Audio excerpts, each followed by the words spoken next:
C'est dans un environnement rural dans les alpages, situé dans les hauteurs d'une chaîne montagneuse prise en étau entre la vallée de la Diges d'un côté et le romantique lac de Garde de l'autre, que débute la 41e journée de l'Odyssée alpine, en compagnie des animaux à quatre pattes parmi les plus gentils du monde, nos amis les vaches.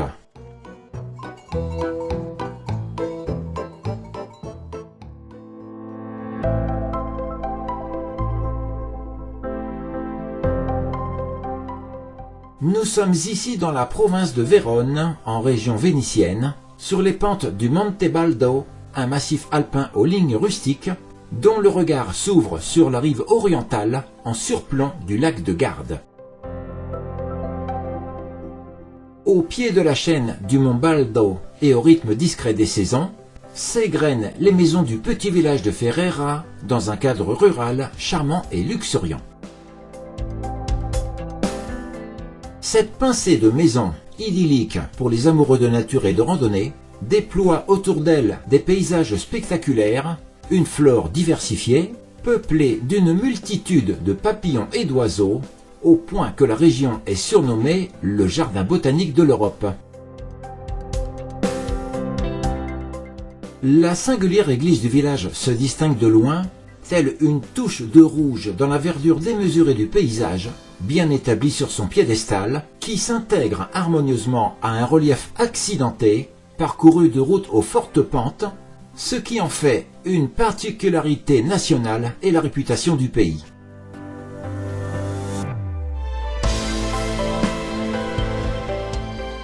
Spiazzi, le village voisin, attire les passionnés de vieilles pierres et les amoureux des édifices religieux remarquables.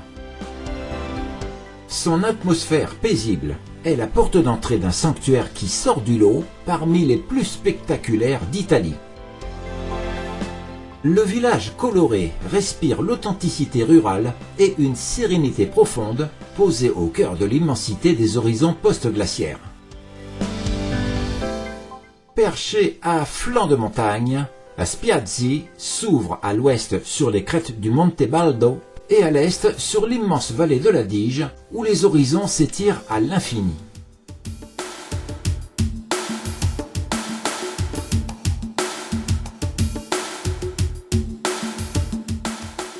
Mais c'est surtout le regard qui s'arrête sur un prodige de pierre, le fameux sanctuaire de la Madonna della Corona, accroché à la roche comme un joyau suspendu, irradiant sa beauté au cœur de la montagne et inspirant l'admiration de toute la région.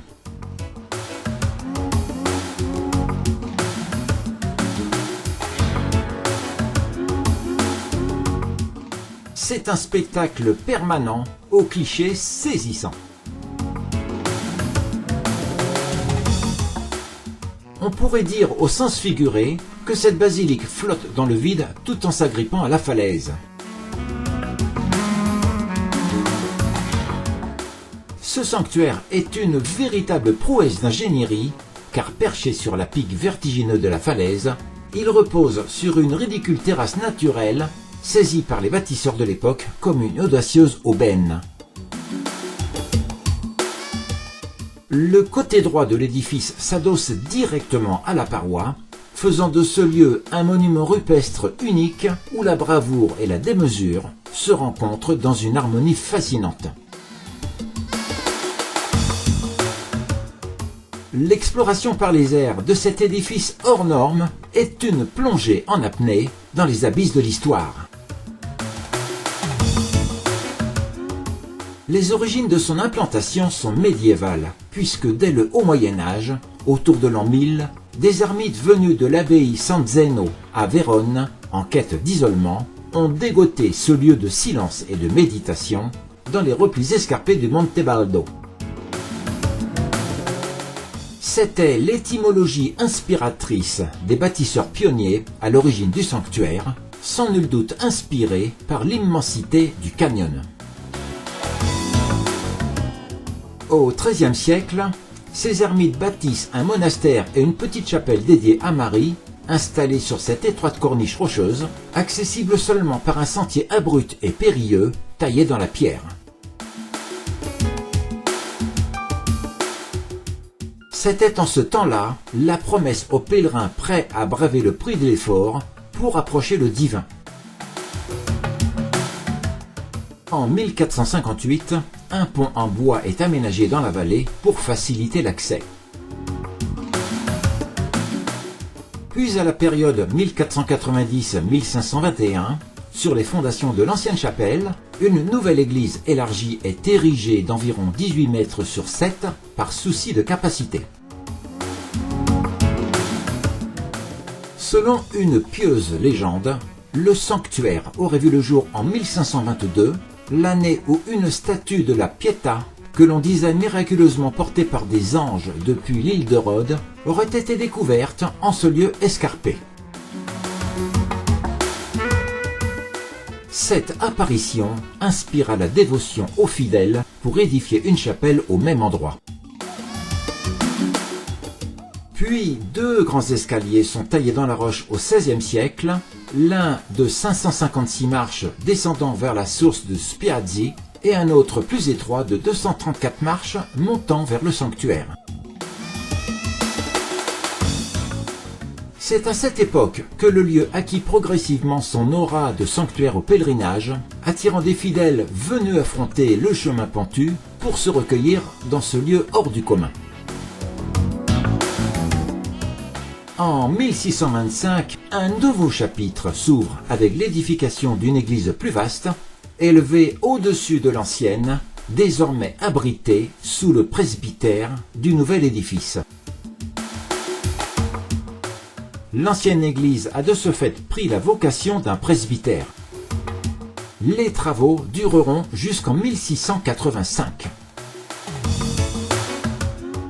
2 siècles plus tard, le sanctuaire s'agrandit et se pare d'une façade néogothique, étincelante de marbre, avec statues et riches décorations. La rénovation est achevée en 1899, marquée par la coronation solennelle de la statue vénérée de la Vierge, qui se traduit par une cérémonie de couronnement. Le XXe siècle est synonyme de renouveau. Entre 1921 et 1922, le clocher actuel à la flèche élancée voit le jour, pointant vers le ciel dans l'élan du sacré, tandis que de nouvelles voies d'accès sont aménagées. Dans les années 1970, face à l'afflux croissant des pèlerins et pour renforcer la solidité de l'édifice, une reconstruction importante est entreprise.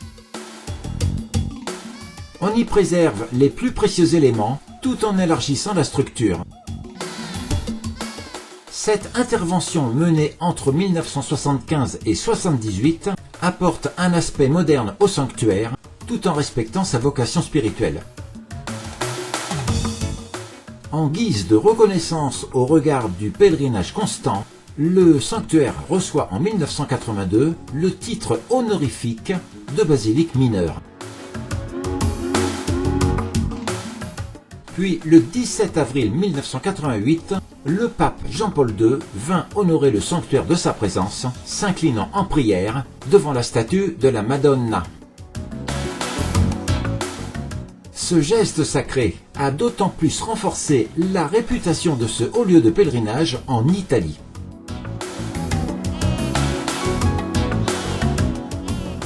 Aujourd'hui, le sanctuaire demeure lieu de recueillement, de méditation et d'émerveillement, perché à flanc de montagne comme un pont délicat où le spirituel se mêle au gigantisme.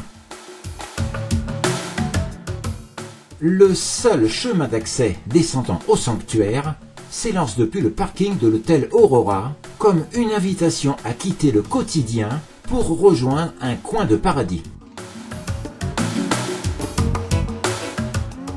Ce chemin a été baptisé le Sentier de Maria, car il est jalonné à 12 endroits différents de statues représentant les scènes fatidiques où Jésus-Christ connut son dernier jour de vie en tant qu'homme jusqu'à sa résurrection.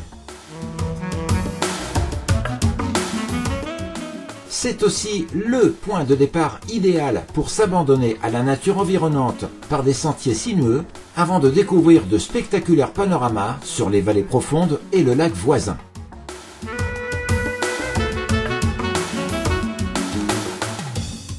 Suspendu entre ciel et falaise, ce site d'exception continue d'attirer fidèles et découvreurs du monde entier.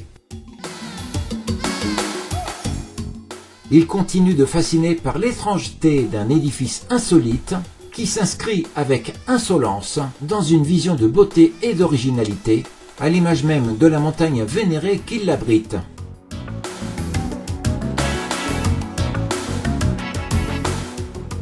Retour au panorama d'observation après une visite époustouflante dans les airs du canyon de la Dige.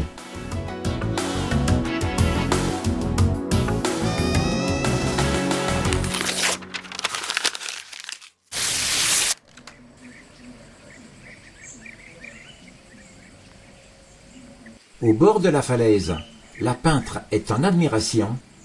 Elle succombe à cette merveille par une si belle vision. Elle fige sur sa toile l'instant de son émotion. Elle inscrit de son pinceau l'expression de sa passion. Elle est venue de loin pour une bonne raison. Elle inscrit le miracle inspiré de la dévotion. Chaque regard posé sur la vallée de la Dige nous donne toujours le grand frisson.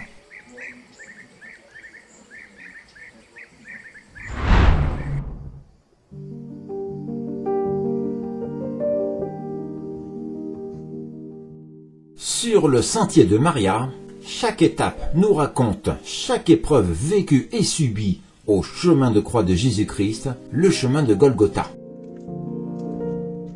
Au jour annoncé de sa mort, il est d'abord condamné dans un tribunal de marbre sous Ponce Pilate, le gouverneur romain qui fut ordonné à sa crucifixion.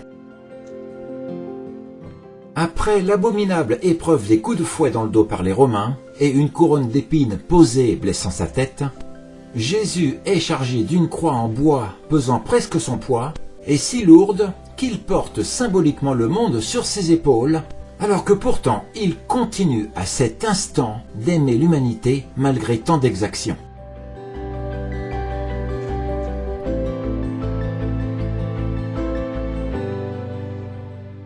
Sous le fardeau et dans la douleur, son corps cède. Il tombe dans la poussière qui embrasse son visage. Mais sa foi est plus forte que sa peine et se relève sans un mot, sans plainte ni haine ni révolte.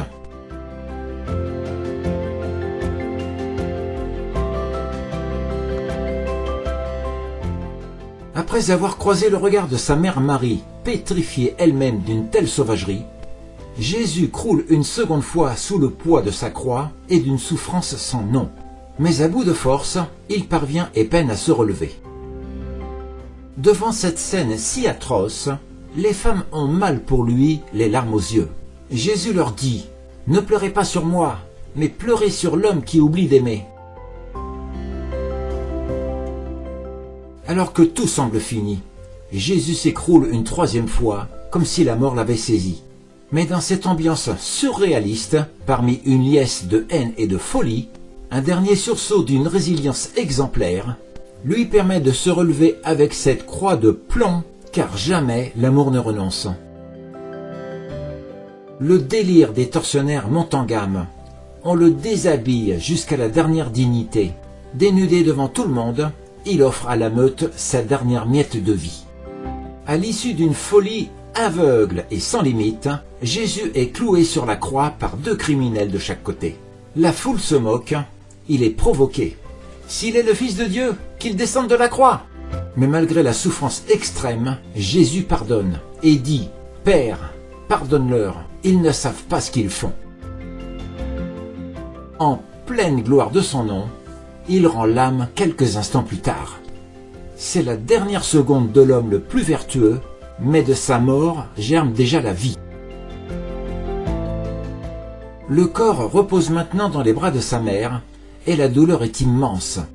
Mais l'espérance veille comme la flamme sous la cendre. À l'heure de l'agonie, les méchants sont contents, mais le miracle se prépare aux confins du matin. Dans l'ignorance du monde entier, le miracle opère en silence à l'abri des regards. C'est en secret que se prépare dans les coulisses de l'au-delà le plus fabuleux événement de l'humanité. À sa mort, les évangiles racontent que la terre tremble, signe d'une nouvelle alliance. À l'entrée du tombeau, une pierre bloque l'entrée et des gardes sont postés. Mais au matin du 3e jour, des femmes se rendent au tombeau pour l'embaumer et à leur grande surprise, elles trouvent un tombeau vide. Un ange leur annonce « Il n'est pas ici, il est ressuscité ». Jésus apparaît ensuite à Marie-Madeleine, puis à ses disciples. Il leur montre ses plaies et les envoie annoncer la bonne nouvelle. La résurrection marque la victoire de la vie sur la mort, de l'amour sur la violence et fonde le cœur de la foi chrétienne. Désormais, Jésus-Christ, mort en homme, est vivant pour toujours.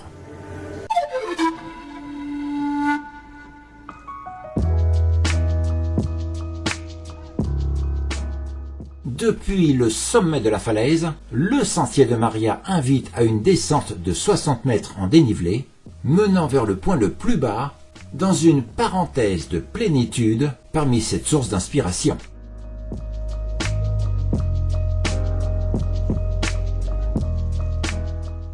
Le sentier se poursuit et prend l'allure d'une chasse au trésor, parsemé de tunnels et coursives taillées dans la roche, en longeant la pique de la falaise dans un décor perpétuellement pittoresque sur un véritable parcours d'émotions.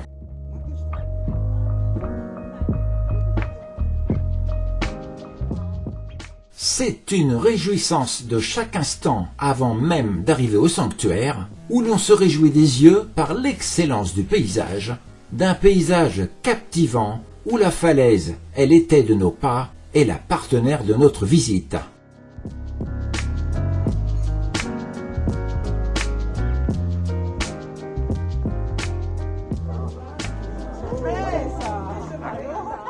Au terme du chemin, la rampe d'escalier offre une vision à couper le souffle, la vue est saisissante, à la seconde où le regard saisit l'audace et le génie des bâtisseurs, dont la première image frontale raconte d'elle-même leur exploit.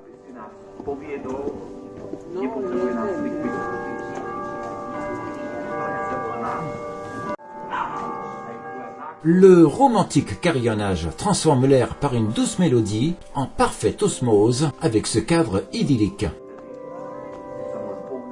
Chaque année, près de 40 000 visiteurs gravitent vers le sanctuaire de la Madonna, pèlerins en quête de foi ou voyageurs éblouis par la beauté du site, toutes et tous attirés par la majesté suspendue de son emplacement et la profondeur évocatrice de son symbole.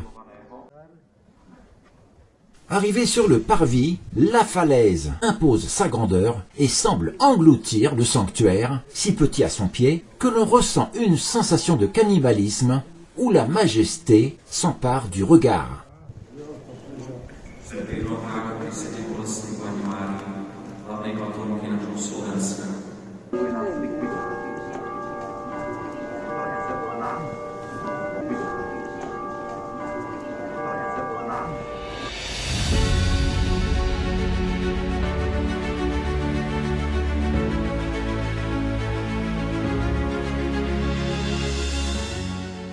Ultime décollage pour prendre du recul sur son Altesse, ultime survol pour admirer ce complexe religieux si bien marié à son rocher.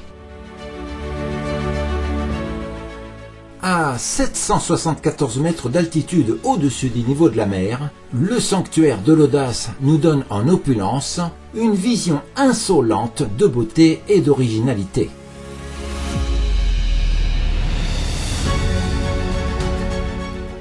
Il continue de fasciner par l'étrangeté, la témérité des ingénieurs et la beauté de ce phare, au bord d'un précipice, défié par l'opiniâtreté. Ici, chaque regard porte sur la vallée, chaque pas porte sur l'admiration, et chaque cœur ressent la puissance d'un lieu où l'homme et le divin se sont rencontrés. Face à l'espace béant du canyon et face à cette gorge où la nature se donne en spectacle, la taille de l'histoire est à l'échelle de son étendue, une cohabitation incongrue qui surplombe l'amplitude béante de la basse vallée de l'Adige. Face à l'Adige, la vallée s'ouvre comme une interjection où la pierre retient le ciel et où le vide devient prière. La Madonna veille sur la résurrection, suspendue à la féerie d'un belvédère. En mémoire de Jésus et en la gloire du Seigneur, à tous ceux qui ne l'ont pas cru et qui voulaient qu'il meure. À Spiazzi, Corona relève un défi millénaire à l'aplomb des falaises au sanctuaire de lumière.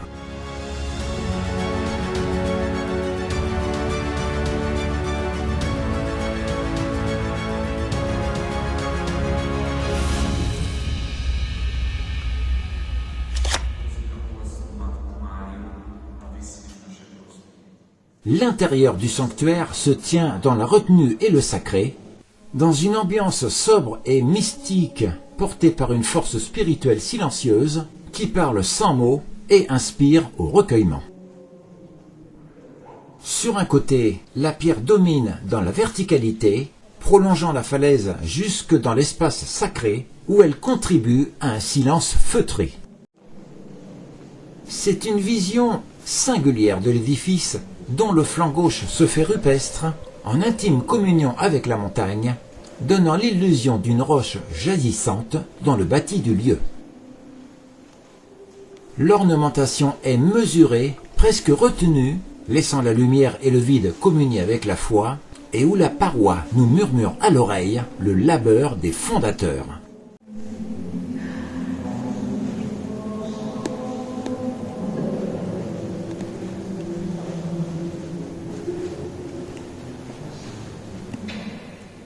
Tout invite ici au recueillement. L'architecture ne cherche pas à impressionner, mais à conduire l'âme vers le silence, la hauteur et la contemplation.